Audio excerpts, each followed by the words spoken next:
పవన సౌర విద్యుత్ ఉత్పత్తికి రాష్ట్ర ప్రభుత్వం అత్యంత ప్రాధాన్యమిస్తోంది.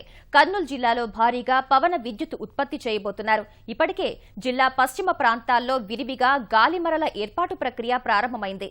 భవిష్యత్తులో సుమారు 3000 మెగావాట్ల విద్యుత్ ఉత్పత్తి చేసేలా ప్రణాళికలు రచించారు. గని శకునాల గ్రామంలో ప్రపంచంలోని అతిపెద్ద సోలార్ పార్క్ను ఏర్పాటు చేస్తున్నారు. వచ్చే సంవత్సరం మార్చి 31వ తేదీకి నాటికి పూర్తి చేస్తామంటున్న కర్నూలు జిల్లా కలెక్టర్ విజయ్ మోహన్తో ఈటీవీ ఆంధ్రప్రదేశ్ ముఖాముఖి ఇప్పుడు. రాష్ట్ర ప్రభుత్వం పవన విద్యుత్కి ఎక్కువ ప్రాధాన్యత ఇస్తుంది. కర్నూలు జిల్లా వ్యాప్తంగా ఇవి ఏర్పాటు చేస్తున్నారు. ప్రస్తుతం మనతో పాటు కర్నూలు జిల్లా కలెక్టర్ విజయమోహన్ గారు ఉన్నారు. సార్ నమస్తే సార్.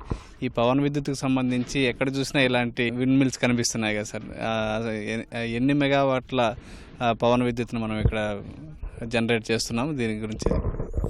ఇది యాక్చువల్గా రాష్ట్ర ప్రభుత్వం పవన విద్యుత్కి సోలార్ విద్యుత్కి అత్యంత ప్రాధాన్యత ఇస్తుంది. అయితే సర్వే రిపోర్టుల ద్వారా ఏమైందంటే ఇక్కడ అనంతపూర్ కర్నూలు జిల్లాలో పవన విద్యుత్కి సోలార్ విద్యుత్కి చాలా అనుకూలమైన ప్రదేశాలుగా గుర్తించడం జరిగింది. అందులో భాగంగా ముఖ్యంగా 2016-17 సంవత్సరాల నుంచి ఈ పాలసీ ఒకటి తీసుకురావడం కూడా జరిగింది. సో దాని నిమిత్తం ఒక 500 మెగావాట్లకి ఇప్పుడు ఇక్కడ ల్యాండ్ వారికి ఇవ్వడం జరిగింది. ప్రైవేట్ ల్యాండ్ అయితే డైరెక్ట్గా కొనుక్కుంటున్నారు. అట్లాగే గవర్నమెంట్ ల్యాండ్ అయితే లీజ్ బేసిస్ మీద ఇస్తున్నాము. మార్కెట్ వాల్యూలో 10% లీజ్ క్యాలిక్యులేట్ చేసి లీజ్ బేస్ మీద ఇవ్వడం జరుగుతుంది. ప్రైవేట్ ల్యాండ్ కానీ పట్టా ల్యాండ్ కానీ ఏదైతేనేమి 500 మెగావాట్లకి ఇప్పుడు పర్మిషన్స్ ఇచ్చాము. ఒక్కొక్క గాలిమర అంటే విండ్ మిల్ 1 మెగావాట్ నుంచి 2.5 మెగావాట్ కెపాసిటీ ఉంటుంది. సో ఈ రోజు వరకు సుమారు ఒక 450 మెగావాట్లు మిషన్స్ ఎరెక్ట్ చేయడం జరిగింది. ఇది మనకి మీరు గమనించుంటారు, ట్రాన్స్ఫార్మర్స్ ఉన్నాయి ప్రతి విండ్ మిల్కి కూడా. ఆ ట్రాన్స్ఫార్మర్లోకి అది షిఫ్ట్ అవుతుంది. షిఫ్ట్ అయిన తర్వాత స్టెప్ అప్ అవుతుంది.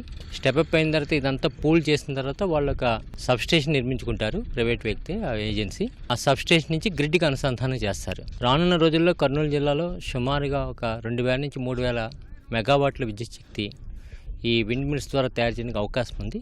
ప్రభుత్వ పాలసీ కూడా అనుకూలంగా ఉంది. సో డెఫినెట్గా ఇది బాగా ఎంకరేజింగ్ ఉంది. దీనివల్ల యాక్చువల్గా మెయింటెనెన్స్ సంబంధించి లేదా ఈ వాచ్ అండ్ వార్డుకి సంబంధించి కొన్ని అన్స్కిల్డ్ లేబర్స్కి కనీసం ఒక్కొక్క 150 మెగావాట్స్ 200 మెగావాట్స్ సంబంధించి ఒక 100 మందికైనా ఉపాధి లభించే అవకాశం ఉంది. అండ్ లాట్ ఆఫ్ యాక్టివిటీ మెయింటెనెన్స్లో కూడా చాలా యాక్టివిటీ జరుగుతూ ఉంటుంది.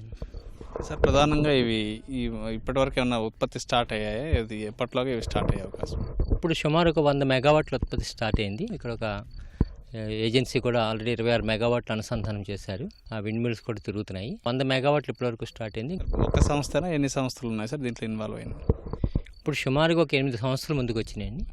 సో 8 సంవత్సరాల్లో కూడా ఒక 3 సంవత్సరాలు అయితే విద్యుత్ శక్తికి అనుసంధానం జరిగింది. మిగతా 5 కూడా ఇప్పుడు కన్స్ట్రక్షన్ ఉన్నాయి. ఇప్పుడు మనం చూస్తున్నది కూడా ఇది మైత్రి ఏజెన్సీస్ 100 మెగావాట్లు కన్స్ట్రక్షన్ జరుగుతుంది.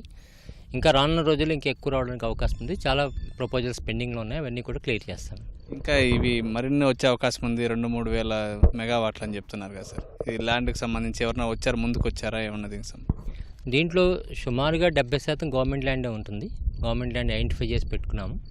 ఆ ఏరియా ఎక్కడైతే పాయింట్స్ ఉన్నాయో ఆ పాయింట్స్ని మన non renewable energy development corporation ఉన్నారు, రెడ్ క్యాప్ అంటాము, వాళ్ళు ఐడెంటిఫై చేసి పెట్టారు. ఆ పాయింట్లోనే గవర్నమెంట్ ల్యాండ్ మేము తీసుకుని ఉంచాము, ఐడెంటిఫై చేసి పెట్టాము.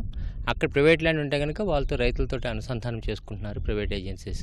ప్రధానంగా ఈ భూములు ఇచ్చే రైతులకు కొన్ని అపోహలు ఉంటాయి కదా, ఇవి ఇచ్చిన తర్వాత మళ్ళీ దాంట్లో వ్యవసాయం చేసుకోవడానికి వీల్లేదు, ఇట్లాంటివి ఈ అపోహలను ఏమైనా తొలగించే అవకాశం?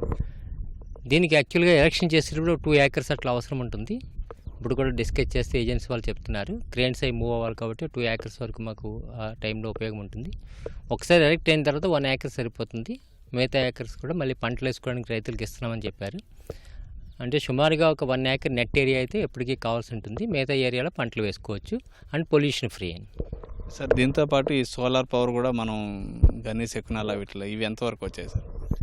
వరల్డ్స్ లార్జెస్ట్ ప్రాజెక్ట్ వస్తుందండి గని శకునాల్లో. అక్కడ ఎలక్షన్ అయితే స్టార్ట్ అయింది. ఇంకా కొంతమంది రైతులకు పేమెంట్ ఉంది, అది కూడా అవార్డు 2-3 రోజుల్లో పాస్ అయిపోతుంది. దాని తర్వాత ఈ 1000 మెగావాట్స్ కూడా 2017 మార్చి 31 వాళ్ళు డెడ్ లైన్ పెట్టుకున్నారు. సో కర్నూలు జిల్లాలో వరల్డ్స్ లార్జెస్ట్ సోలార్ పార్క్ మనకు మార్చి 31, 2017కి రాబోతుంది. ఇంకా చిన్న అంటే 5 మెగావాట్స్ 10 మెగావాట్స్ ఇలాంటివి కూడా సోలార్ ప్రాజెక్టులు ఉన్నాయి. సుమారుగా ఒక 20 నుంచి 25 ప్రాజెక్ట్స్ పైప్ లైన్లో ఉన్నాయి. అవి కూడా తొందరలో క్లియర్ చేసేస్తాము. సో అది కొద్దిగా తక్కువ స్థాయిలో ఉన్నాయి, బట్ బెస్ట్ ఇదే ఉంది. అయితే ఇక్కడ ఉన్నటువంటి సర్వీస్ ఎవరైతే ఈ మన సోలార్ ఎనర్జీ తయారు చేయడానికి వచ్చారో ఏజెన్సీస్, వారే అడుగుతున్నారు ఇంకా 1000 మెగావాట్లు మేము వెళ్తామని.